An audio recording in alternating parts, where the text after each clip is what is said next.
Hey everyone, Chief Iron Mountain here, co-founder of Chief Iron Mountain PMA. Today, we're diving into a topic that stresses a lot of people out, debt collections. But don't worry, I'm going to tell you everything you need to know about handling debt collectors. If you're dealing with debt collectors chasing you for money, stay tuned. We'll cover your rights, what debt collectors can and cannot do, and the best way to handle them. And don't forget to subscribe and hit the bell so you don't miss out on future videos. Stick around until the end for a special $5 offer to help you on your journey. So, what happens when your debt goes to collections? There are two main scenarios. 1. The original creditor might use its own debt collectors or hire an agency to collect the debt. 2. A different company buys your debt from the original creditor and tries to collect from you. Before we dive into tips for dealing with debt collectors, let's talk about what they can and cannot do. First, debt collectors have restricted contact. They can only call you between 8 a.m. and 9 p.m. and not at your workplace. If you get a call outside these hours, you might be dealing with a scam. Second, you can request a callback number. Legitimate agencies should provide company information, including a callback number. Always write down as much information as possible about the company. Third, debt collectors cannot lie, harass you, or threaten you with arrest, jail time, property liens, or wage garnishment without a court order. If they do, it's likely a scam. Lastly, under the Fair Debt Collection Practices Act, you can stop a debt collector from contacting you. Notify them in writing, and they can only contact you to inform you they're stopping collection efforts or taking legal action. Now, let's get into how you should handle debt collectors when they call. 1.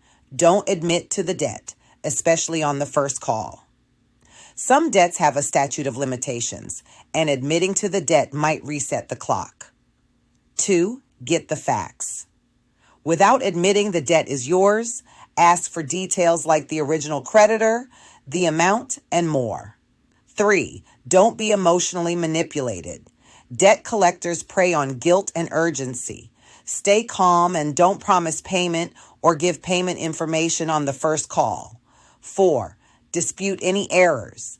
If you find any mistakes, dispute them in writing and keep a copy for yourself.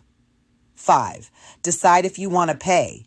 Paying off old debts may not always be in your best interest, especially if the debt is close to falling off your credit report. 6. Negotiate the debt.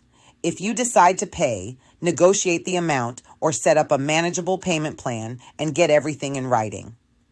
7. Pay down the debt. If you've decided to pay, follow through with the agreements you made with the collector. All right, final thoughts. Rarely should you solve a problem by throwing money at it, especially with debt collections.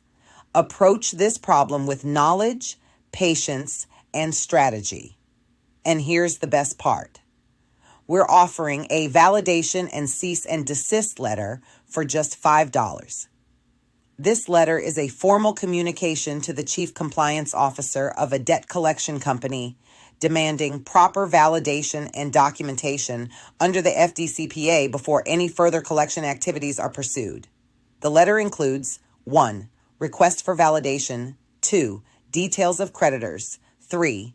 Verification of debt amount. 4. Assignment history. 5. Cease and desist. 6. Permissible purpose. 7. Notice of dispute. This offer is designed to help you protect your rights and handle debt collectors effectively. The link to get this letter is in the description below. Take advantage of this $5 offer to help you on your journey. Thanks for watching. Don't forget to like, comment, and subscribe.